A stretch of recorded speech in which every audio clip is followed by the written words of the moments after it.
पाकिस्तान के 17 रुकनी स्क्वाड के ऐलान के बाद पाकिस्तान के अंदर एक नई बहस छिड़ गई है। हमें तो यूं लगता है कि जैसे दो कौमी नजरिया जो है वो जिंदा हो गया है। उनमें से एक नजरिया बाबर आजम के जो है वो एंटीबॉडीज हैं और दूसरे लोग जो है वो बाबर आजम की हिमायत में है। हमें सबसे पहले यह देखना होगा कि क्या बाबर आजम जो है वो सबसे पहले पाकिस्तानी नहीं है? क्या बाबर आजम ने पाकिस्तान के लिए कभी परफॉर्म नहीं किया? क्या बाबर आजम है पाकिस्तान का दुनिया में सुपरस्टार जो है वो नहीं रहा? तो फिर यह बहस किस बात की है? ताहम बाबर आजम को 17 रुकनी स्क्वाड से ड्रॉप आउट करने के बाद पाकिस्तान के टॉप लेजेंडरी क्रिकेटर जो है वो खुलकर बाबर आजम की हिमायत में बोलना शुरू हो गए हैं। पाकिस्तान के top legendary cricketer Javed Miandad ने बिल्कुल आकिब जावेद के ऊपर जो है वो अपनी तोपों का रुख जो सीधा कर दिया। उन्होंने कहा खुद को नहीं पता उन्होंने खेली है क्रिकेट दौर के जो जिन्होंने क्रिकेट उस लेवल में खेली वो सिलेक्शन करना है बाबर आजम की। इस बात में तो उसको क्या नजर आया कि वो Pakistan Babar Azam is a great player. आदमी क्रिकेट में अप एंड डाउन होता है, उसको लाने के लिए होता है, उसके पीछे भी बंदे होते हैं समझ के कि भाई इसको क्या ट्यूनिंग करनी पड़ती है। Cricket is like a radio, cricket जो है ना एक रेडियो की तरह है कि you have to catch the station.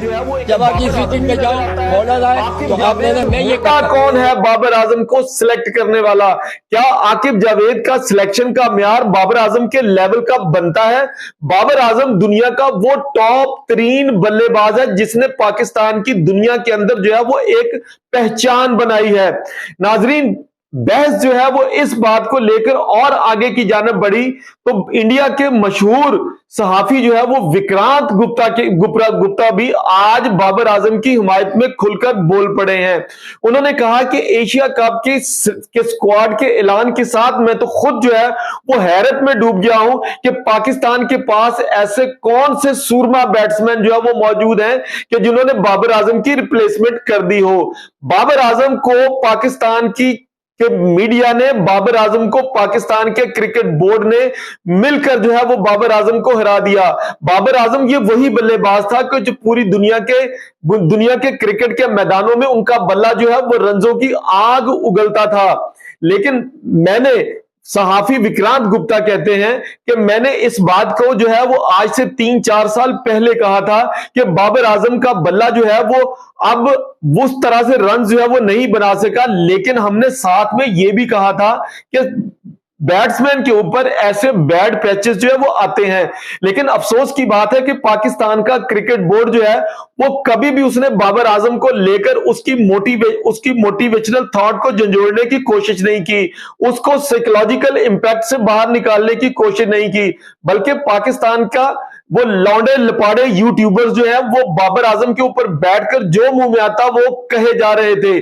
यहां तक कि पाकिस्तान के लेजेंडरी जो 92s के जो क्रिकेटर हैं उन्होंने भी बाबर आजम को लताड़ने में किसी किस्म की कोई कसर जो है वो नहीं छोड़ी।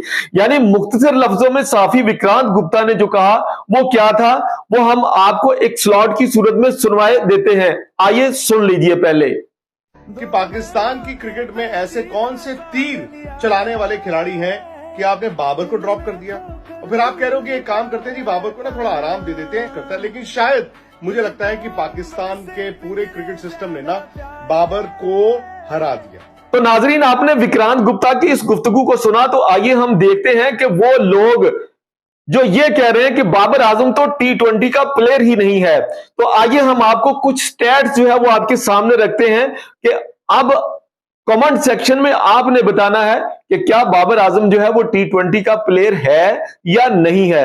अगर आप इसको प्रूव कर देते हैं तो हम भी मान जाएंगे कि बाबर आजम वाकई जो है वो T20 का प्लेयर नहीं है, उसको T20 की तरफ मुंह ही नहीं करना चाहिए, उसको T20 से फौरी तौर पर रिटायरमेंट जो है वो ले लेनी चाहिए।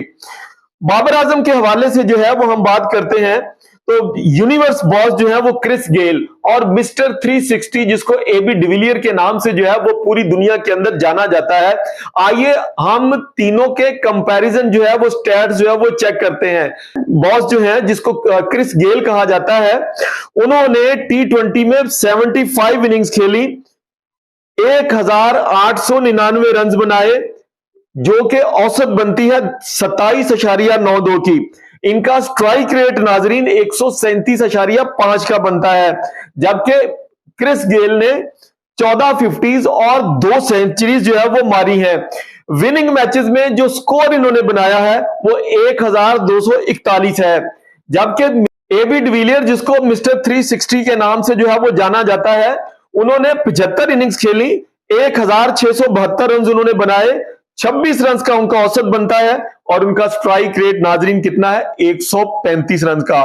उन्होंने 10 50s बनाई, जबकि विनिंग मैचेस के अंदर जो उनका जो स्कोर रहा है वो 1169 रन का है। आइए नाजरीन, अब इन दोनों के मुकाबले में, जिसके बारे में आजकल पाकिस्तान के अंदर जो है वो बेलौग बहस हो रही है कि बाबर आजम T20 का प्लेयर नहीं है, आइए हम देखते हैं कि बाबर आजम के स्टैट्स जो हैं वो क्या कहते हैं। बाबर आजम ने 121 इनिंग्स खेली, 4223 रन बनाए, औसत 40 का है, स्ट्राइक रेट 129 का है, 36 उन्होंने 50s बनाई है, 3 सेंचुरीज उन्होंने स्कोर की हैं और विनिंग मैचेस के अंदर उन्होंने जो रन चेज किए हैं नाजरीन 2699 रन बनते हैं। तो अब आप देखिए कि स्ट्राइक रेट का फर्क जो है वो कितना ज्यादा है। यानी अगर बाबर आजम 100 गेंदों पर 129 रन, गेल 137 रन और एबी डिविलियर 135 रन जो है वो बनाता है, तो मतलब कि तीनों के दरमियान 5 से सिर्फ और सिर्फ 6 रन का फर्क जो है वो बनता है। बाबर आजम की औसत 50s, सेंचुरीज और जीत में ज्यादा रन, तीनों सेंचुरीज इन बाबर आजम ने जो बनाई है ना, वो साउथ अफ्रीका के खिलाफ बनाई है, इंग्लैंड के खिलाफ बनाई है, न्यूजीलैंड के खिलाफ बनाई है और ऑस्ट्रेलिया के खिलाफ बनाई है। किसी नेपाल के खिलाफ नहीं है, बांग्लादेश के खिलाफ नहीं है, जिम्बाब्वे के खिलाफ नहीं है, आयरलैंड के खिलाफ नहीं है, लेकिन फिर भी बाबर आजम हार की सबसे मेन वजह है। बाबर आजम हारा नहीं है, बाबर आजम को अपनों के साथ मिलकर बाबर आजम को हरवा दिया है। और पूरी दुनिया के अंदर इस वक्त जो क्रिकेट के मुबस्सिरीन हैं वो पाकिस्तान के इस क्रिकेट बोर्ड की सिलेक्शन के ऊपर जो है वो उंगलियां उठा रहे हैं कि पाकिस्तान को चाहिए था कि इस एशिया कप के अंदर बाबर आजम को लाजमी तौर पर जो है वो शामिल करता। तो नाजरीन, बाबर आजम हमारा हीरो है, हम बाबर आजम से मुंह नहीं मोड़ सकते। बाबर आजम पाकिस्तान का हीरो है, वो हमारा, हम आप सबका हीरो है। बाबर आजम इज्जत और वकार के साथ क्रिकेट खेला है। हमें चाहिए कि बाबर आजम के ऊपर बेजा तनकीद करने की बजाय हम उसको सपोर्ट करें, ताकि वो अपनी बकिया क्रिकेट को बहुत अच्छे तरीके से गुजार कर एक अच्छे अंदाज से पाकिस्तान को गुड बाय